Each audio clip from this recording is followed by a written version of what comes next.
Hello guys, আজকে আপনাদের দেখাবো রাব্বি ভাইয়ের এই ভাসমান রুটির দোকান। রাব্বি ভাই, আপনি কি রুটিটি নিজে তৈরি করেন? জি। এই রুটিটাতে কি কি দেন? রুটিতে তেল দেওয়া হয়, লবণ, পানি আর ময়দা। আর এর সাথে আর রুটির সাথে আর কি দেন? এ কয় টাকা থেকে কয় টাকা বিক্রি করেন? রুটি 60-70 টাকা পর্যন্ত বিক্রি করি। এবং নিচে সর্বনিম্ন কত বিক্রি করেন? সর্বনিম্ন 70। 70।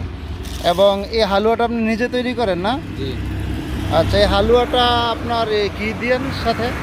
আলুতে চিনি দেওয়া হয়, তেজপাতা, এলাচি গুঁড়া, দারচিনি, তারপরে সুজি।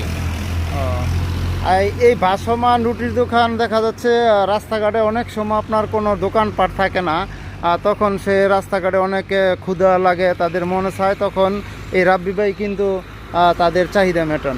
প্রিয় দর্শক, ধন্যবাদ।